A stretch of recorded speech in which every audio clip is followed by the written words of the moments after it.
Mari kita mulai ibadah kita pada sore hari ini. Kita tundukkan kepala kita satu dalam doa. Haleluya. Bapak, kami mengucap syukur Tuhan, terima kasih Tuhan untuk hari ini. Sepanjang hari ini kami berada kesempatan untuk melayani Engkau di tempat ini. Terima kasih Yesus. Ini saatnya kami mau menyembah-Mu dengan segenap hati kami. Kami mengucap syukur buat kebaikan-Mu sepanjang minggu ini dalam kehidupan kami Tuhan. Terima kasih sebab Engkau sungguh baik dalam hidup kami. Yesus, berkatalah atas setiap pujian kami Tuhan. Beracara di tempat ini, jamah setiap kami Tuhan, lawan setiap kami Bapa. Dan di dalam nama Tuhan Yesus kami siap memuji dan memuliakan. Haleluya. Amin.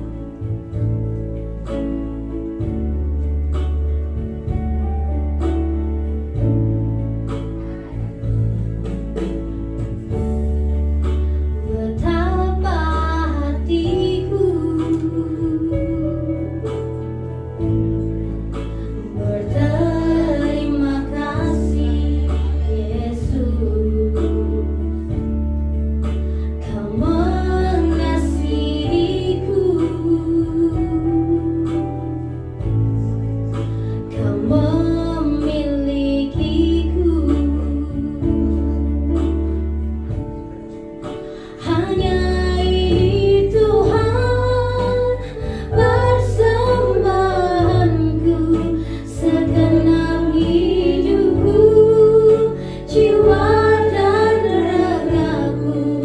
Sebab tak kumiliki harta kekayaan yang cukup berarti untuk kupersembahkan. Hanya ini Tuhan permohonanku. Terimalah Tuhan persembahanku. Pakailah hidupku sebagai alatmu seumur hidupku. Mari lebih sungguh lagi kita nyanyikan pujian ini.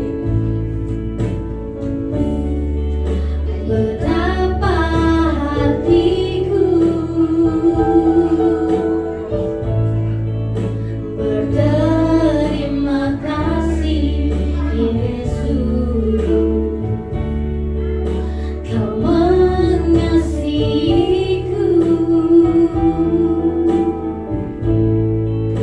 Kau memilikiku. Hanya ini Tuhan persembahanku, segenap hidupku, jiwa dan ragaku.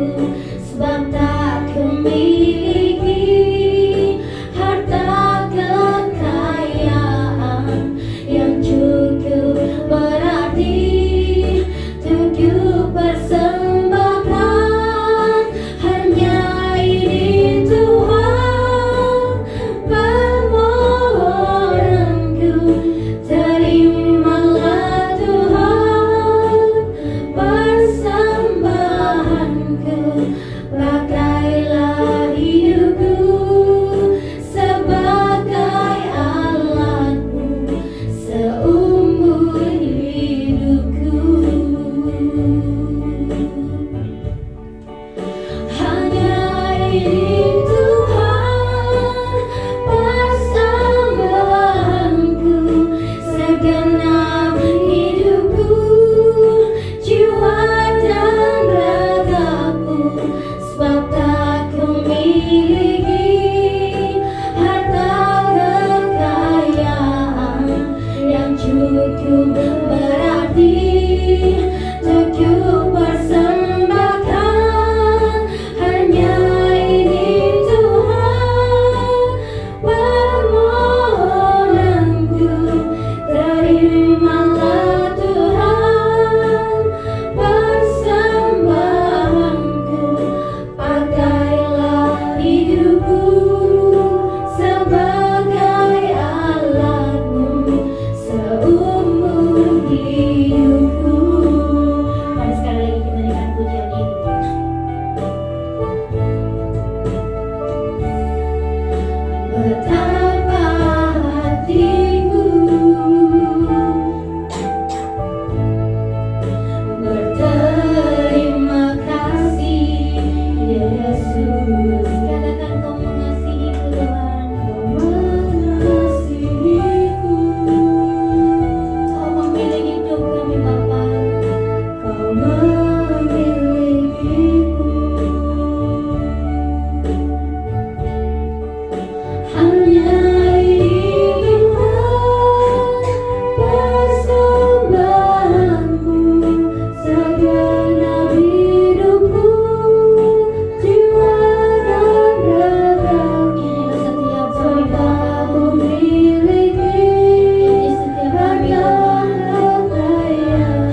pernah berhenti dalam hidup kami.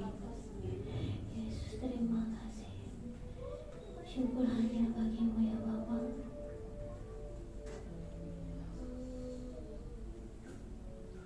Haleluya. Engkau bertahta di atas pujian umatmu. Engkau dipuja dalam hadirat-Mu Yesus. Bertahtalah setiap pujian kami Tuhan. Kiranya pujian kami yang kami naikkan saat ini bisa menyenangkan hati-Mu ya Allah. Haleluya.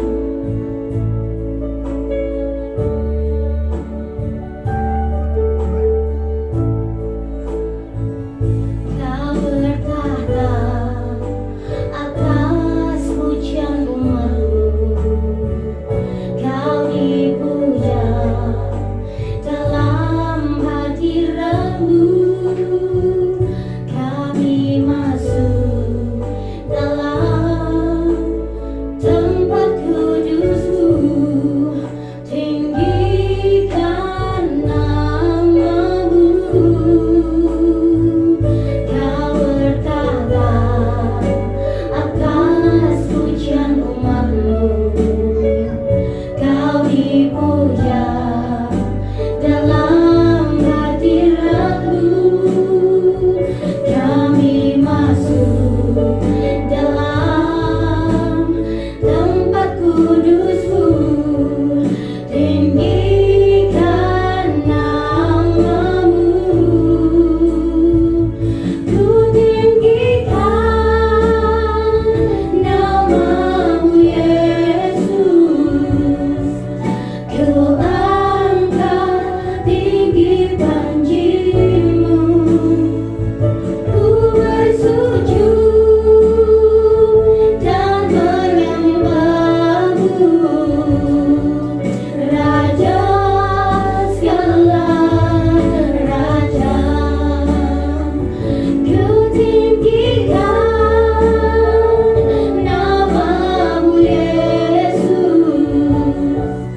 Ku angkat tinggi panji-Mu.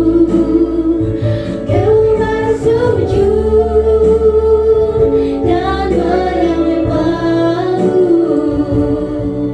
Raja segala raja.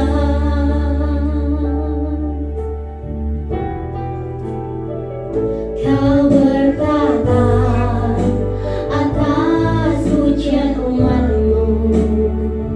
Kau dipuja dalam hadirat-Mu. Kami masuk dalam tempat kudus-Mu.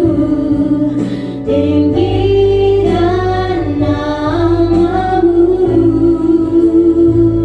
Ku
dan bersuka cita di dalam Engkau. Di dalam nama Tuhan Yesus yang siap bersorak-sorai dan bersuka cita dalam Tuhan, katakan amin.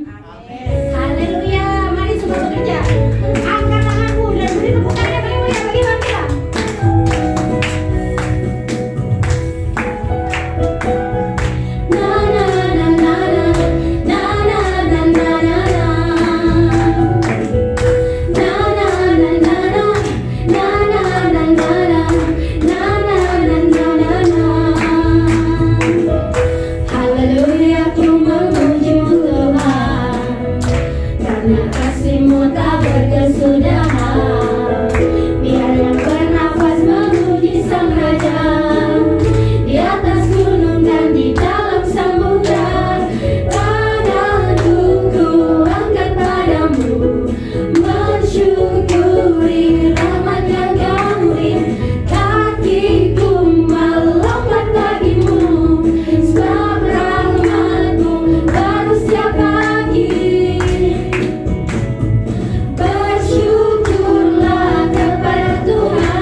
Tiada yang ku ingini di bumi.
kekuatan dalam hidup kami Tuhan.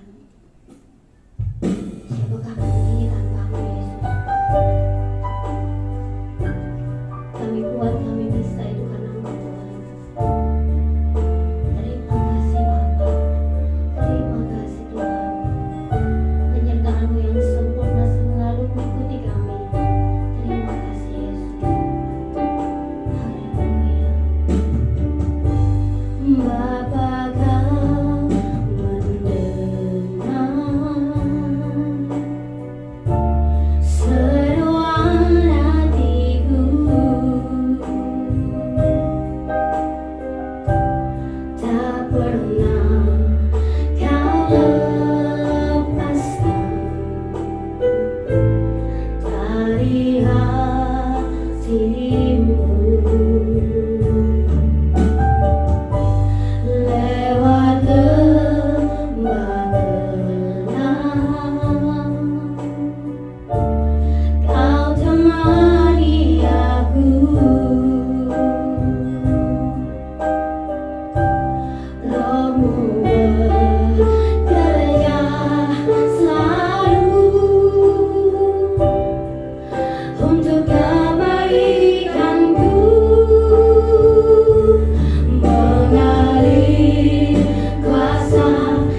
kami sudah memuji Engkau lewat pujian dan penyembahan kami.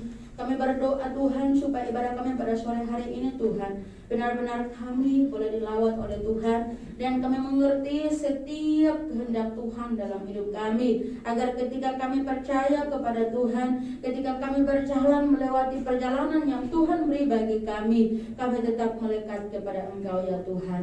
Terima kasih Tuhan, bahkan firman-Mu yang akan kami dengar, kami baca Tuhan, biar kami boleh renungkan dalam setiap hidup kami, agar firman Tuhan tidak berlalu begitu saja Tuhan, tetapi membawa dampak bagi hidup kami, agar ketika kami percaya kepada Tuhan, kami benar-benar hidup layak di hadapan Tuhan.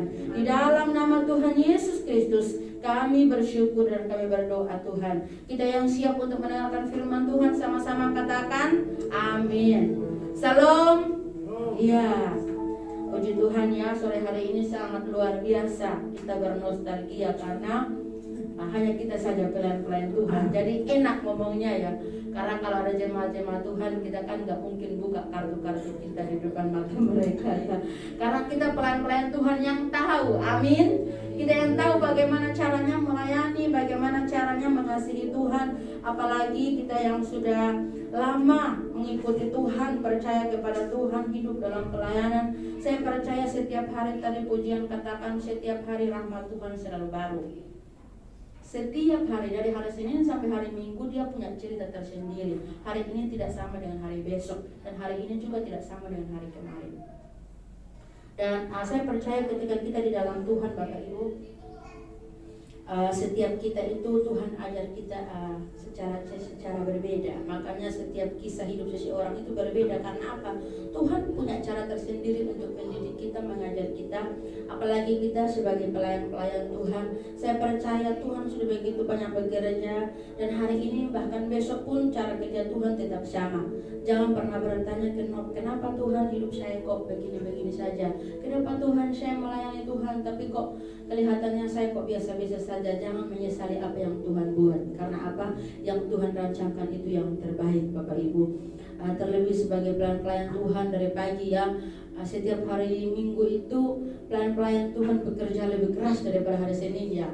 Karena bangunnya lebih pagi, mempersiapkan pelayanan, menata hati kita di hadapan Tuhan. Itu pun juga banyak tantangan yang harus kita lewati Bapak Ibu. Ketika kita melayani Tuhan, iblis pun tidak tinggal diam, ingin memporak-porandakan hidup kita, ingin menghalang-halangi kita, membuat pemisah antara kita dengan Tuhan, sehingga seringkali membuat kita terjatuh Bapak Ibu.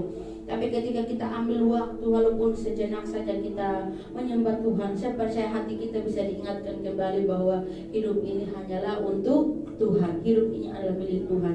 Kita akan melihat bagian firman Tuhan dalam Markus pasalnya yang ke-8.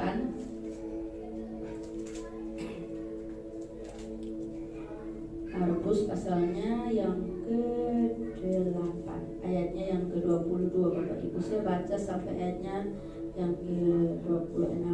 Ya, saya akan bacakan bagi kita. Yesus menyembuhkan seorang buta di Betsaida. Kemudian tibalah Yesus dan murid-muridnya di Betsaida. Di situ orang membawa kepada Yesus seorang buta, dan mereka memohon kepadanya supaya ia menjamah dia.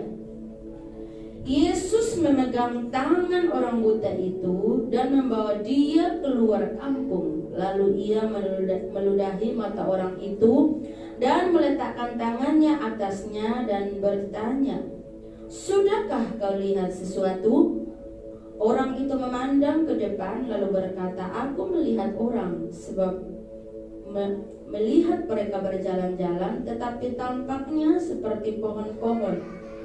Yesus meletakkan lagi tangannya pada mata orang itu, maka orang itu sungguh-sungguh melihat dan telah sembuh, sehingga ia dapat melihat segala sesuatu dengan jelas.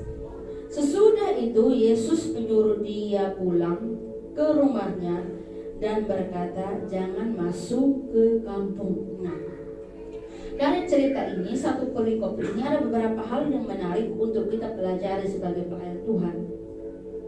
saat kita membaca firman Tuhan, kadang-kadang Tuhan menunjukkan kepada kita, kadang-kadang ada sesuatu yang perlu membuat kita itu menarik untuk kita melihatnya. Setiap firman Tuhan itu punya versi masing-masing, dari Kejadian sampai Wahyu punya cerita tersendiri Bapak Ibu. Di sini itu menceritakan tentang seorang yang buta di Betsaida. Tetapi yang menarik adalah Bapak Ibu coba perhatikan, ketika orang-orang berseru kepada Tuhan, berteriak kepada Tuhan supaya dia disembuhkan oleh Tuhan. Tetapi ayat yang ke-23 menarik bagi kita. Yesus memegang tangan orang itu dan membawa dia keluar kampung. Kenapa enggak Tuhan sembuhkan di situ? Ya, Bapak Ibu melihat bahwa setiap mujizat yang dikerjakan oleh Tuhan seringkali Tuhan lakukan di situ. Banyak orang melihat dan percaya. Tetapi yang menarik, cerita ini berbeda. Yesus memegang tangan orang buta itu dan membawa dia keluar kampung. Apa maksud ini? Kenapa membawanya dia sendiri ke seorang? Harusnya kan sembuhin di situ. Berarti dia punya sesuatu rahasia yang Tuhan mau ungkapkan bagi kita, bahwa terkadang Tuhan bekerja dengan cara yang berbeda. Amin. Jangan samakan ke hari kemarin kita punya masalah, Tuhan menyelesaikan dengan cara sekian. Besok kita punya masalah, Tuhan selesaikan cara itu. Enggak. Tuhan enggak seperti bisa dihitung dengan kalkulator 1 tambah 1 sama dengan 2. Kadang-kadang Tuhan bisa bekerja 1 tambah 1 sama dengan 10 dan 20. Berbeda. Kadang-kadang kita terkena Tuhan, saya hari ini perlu Engkau Tuhan, karena masalah saya ini dan ini. Kadang-kadang bukannya justru Tuhan selesaikan masalah itu, tapi yang lain yang Tuhan kerjakan. Nah itu kadang-kadang membuat kita itu kurang cocok dengan apa yang Tuhan kerjakan, sehingga seringkali membuat banyak orang kecewa kepada Tuhan.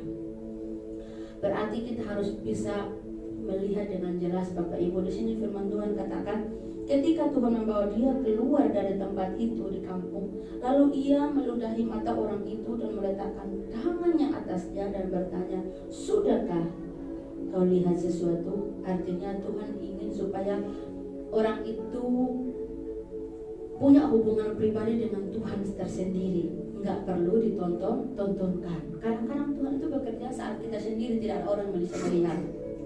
Kadang-kadang kita berdoa bersama di ibadah seperti ini, kadang-kadang kita nggak dapat apa-apa. Tetapi kita di rumah saat kita berdoa sendiri, Tuhan bisa bekerja sesuatu yang kita tidak dapatkan di sini. Ada banyak orang berharap, ketika orang kan berharap dia disembuhkan di situ supaya orang melihat dan percaya betapa dahsyatnya Tuhan bekerja, tapi Tuhan nggak lakukan itu. Tuhan memegang tangannya dan bawa dia pergi dari situ.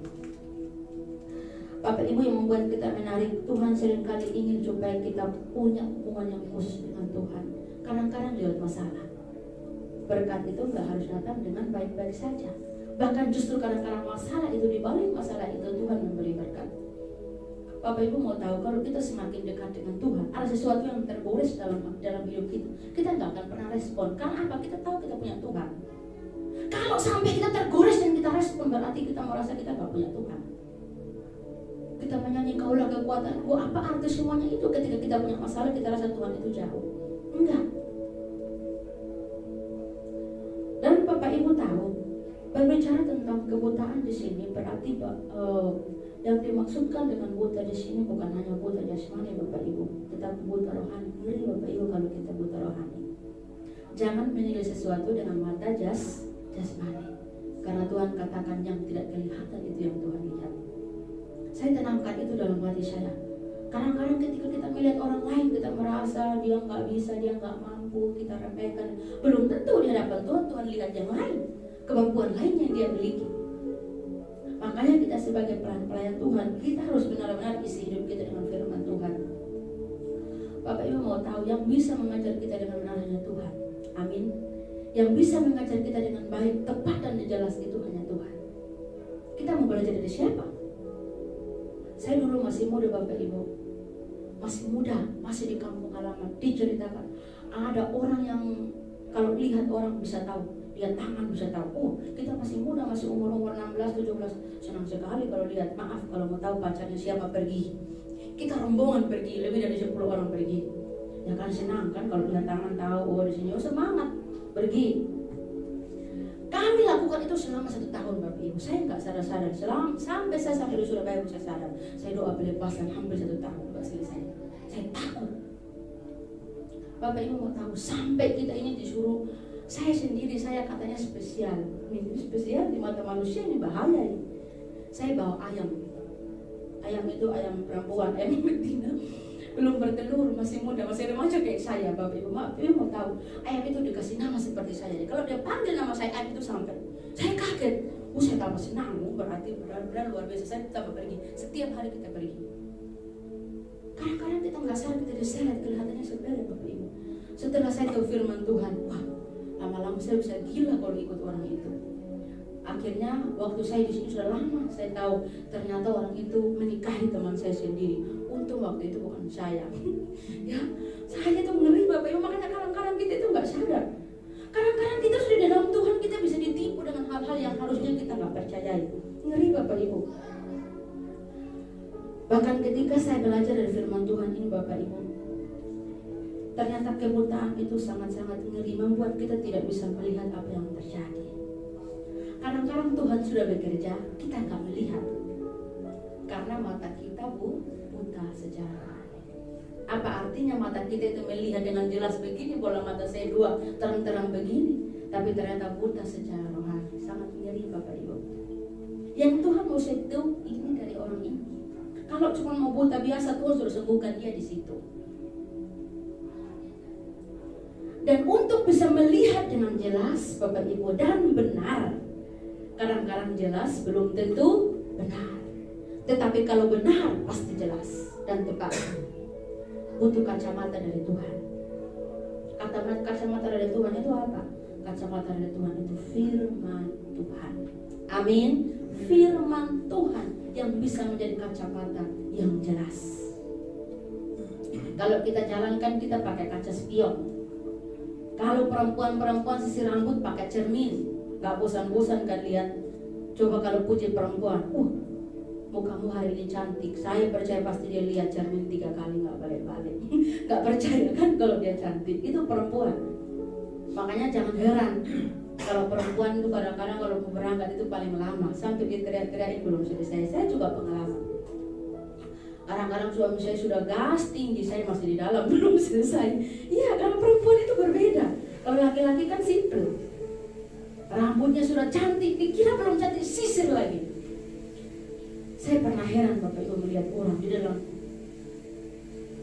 ibadah, sampai nggak percaya dengan kecantikannya, sisir di tengah-tengah firman Tuhan. Saya itu kagetnya luar biasa. Apakah merasa kurang cantik? Dia sudah cantik, Tuhan sudah jadikan dia cantik. Sisir sampai rontok pun nggak akan berubah. Memang sudah Tuhan ciptakan seperti itu. Kadang-kadang itu kita nggak percaya. Kadang-kadang Tuhan sudah katakan kamu itu luar biasa, kamu itu sangat dahsyat di mata saya. Kita nggak percaya. Kita ubah lagi yang Tuhan buat kita menjadi bentuk kita. Akhirnya kita salah. Akhirnya kita merusak. Harusnya kita itu semakin indah di hadapan Tuhan. Kita merusak citra yang Tuhan berikan bagi kita. Saya melihat di sini dikatakan bahwa tangan Tuhan memegang orang itu dan keluar. Setelah itu baru dia meludahi mata orang itu, baru sembuh. Artinya apa? Tangan Tuhan yang bisa menjamah kita untuk bisa melihat dengan benar. Hari ini mungkin kadang-kadang kita nggak bisa melihat dengan baik Bapak Ibu. Minta tangan Tuhan yang bisa menjamah. Minta tangan Tuhan yang bisa memulihkan penglihatanmu supaya engkau bisa melihat dengan jelas Bapak Ibu. Karena banyak orang tidak mengerti. Banyak orang hanya melihat dengan mata jasmani. Kalau kita melihat dengan mata jasmani Bapak Ibu, yang ada hanya kurang-kurang dan kurang, gak pernah ada lebihnya. Coba kalau lihat istri pakai mata rohani, pasti cantik. Amin. Kamu kalau lihat pasangannya pakai mata rohani, pasti cantik loh. Coba kamu pakai mata jasmani, oh dia kurang, rambutnya kurang ini, dan mukanya kurang ini dan ini. Pasti kita ada banyak sekali yang kita nggak habis-habis. Tapi kalau lihat dia pakai mata rohani, dia ciptaan yang sangat unik Bapak Ibu. Dia ciptaan yang sangat unik. Kadang-kadang juga begitu.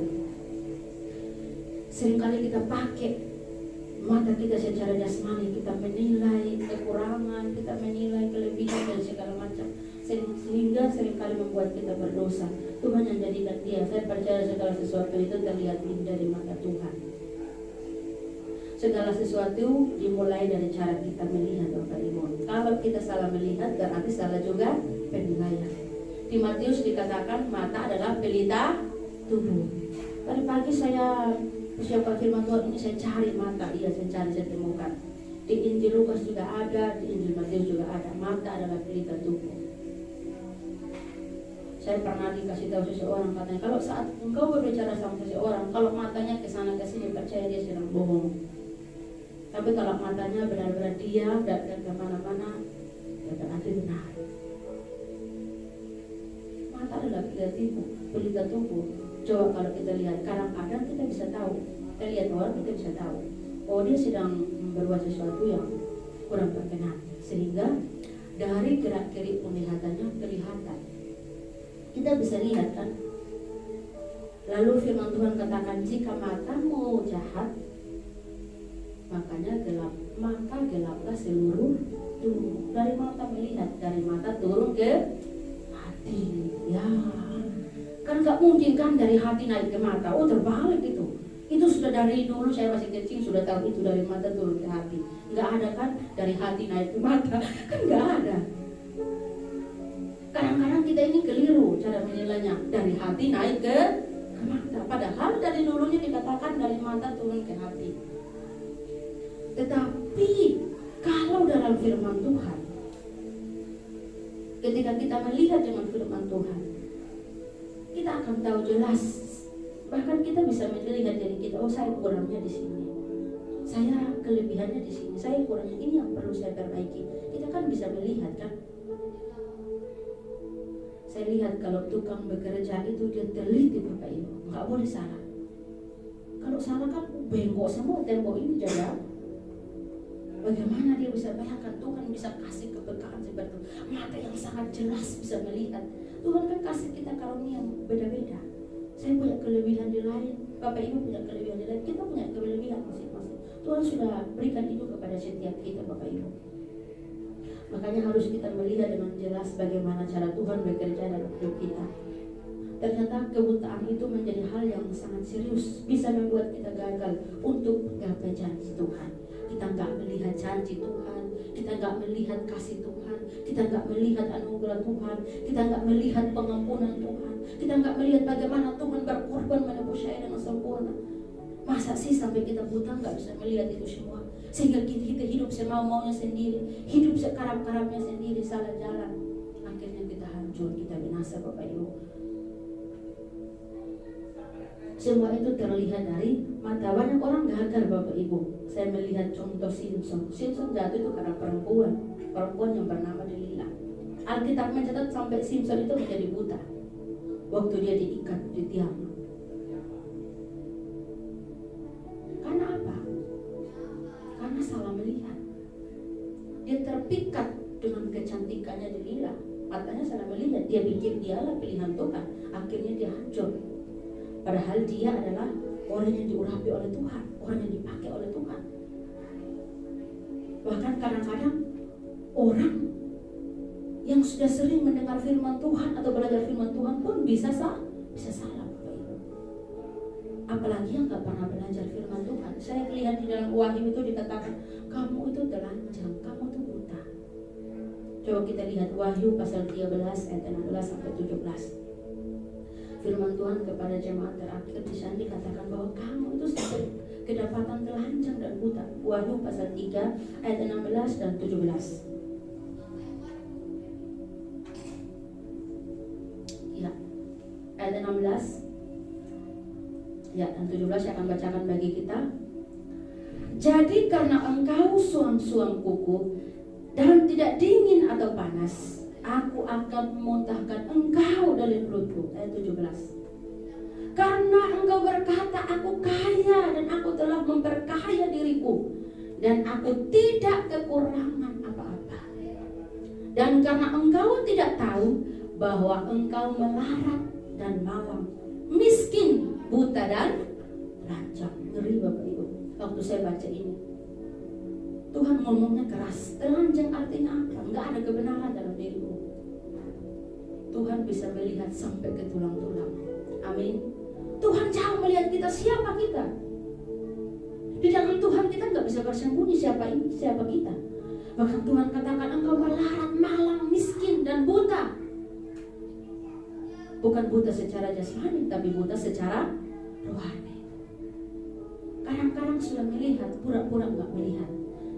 Firman Tuhan katakan di dalam kitab Injil, saya pernah membacanya, dia katakan bahwa sekalipun engkau melihat, engkau tidak mengerti. Ngeri Bapak Ibu, kalau sampai kita melihat nggak ngerti. Tuhan katakan sebelum engkau lihat, engkau pasti mengerti. Hukum Tuhan berbeda. Tapi kalau manusia lihat dulu, baru mengerti. Apalagi melihat tidak mengerti. Firman Tuhan itu kadang-kadang dengan keras mengajar kita, tapi kadang-kadang kita ini sebagai orang percaya yang biasa-biasa saja. Akhirnya kita gak punya fondasi yang kuat di dalam Tuhan. Fondasi kita adalah kebenaran Bapak Ibu. Dan hati yang murni itu fondasi yang kuat. Kalau murni pasti tahu. Seringkali saya melihat orang-orang yang kesaksian, orang-orang yang bekerja di luar sekuler, saat orang mau memutar balikan kebenaran, sebelum mereka sampai ke tempat itu, Tuhan sudah ungkap bagi mereka. Akhirnya mereka pulang.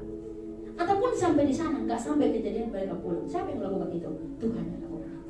Amin. Kemanapun kita pergi harus andalkan Tuhan. Makanya sering saya mendengar ada begitu banyak hamba Tuhan, bahkan anak-anak Tuhan kesaksian selalu ngomong andalkan Tuhan, tidak pernah ngomong apa-apa. Andalkan Tuhan, jangan andalkan kekuatan. Jemaat yang ada di sana lihat Bapak Ibu, mereka katakan mereka punya segalanya, mereka tidak kekurangan apa-apa. Tapi Tuhan katakan, dan karena engkau tidak tahu, sampai enggak sadar kalau engkau telanjang, miskin, buta, dan malang, larang. Artinya apa? Hidup dalam kedagingan, hidup dalam dunia yang fana, mengandalkan kekuatan dunia, mengandalkan keegoisan, kesombongan, sehingga membuat kita jatuh. Mata itu fungsinya melihat, tetapi hati fungsinya untuk melihat jauh ke dalam. Apa yang Tuhan bisa melihat visi pakai hati. Kalau pakai mata nggak bisa.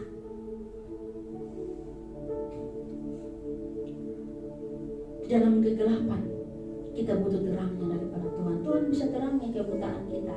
Amin. Tuhan bisa terangi. Tuhan katakan Tuhan jamah sampai 2 kali. Lalu firman Tuhan di sini katakan ayat 25 itu yang saya tertarik.